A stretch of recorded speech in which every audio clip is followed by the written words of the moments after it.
on number 15, I'm converting 704 millimeters to hectometers.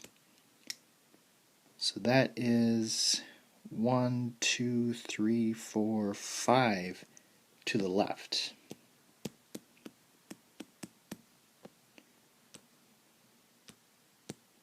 So the decimal place starts off right here, and I'm moving it 5 places.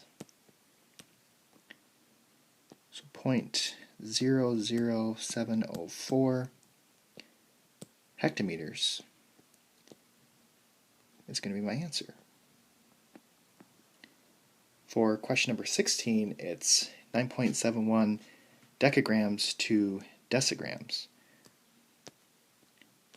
So that is 2 to the right.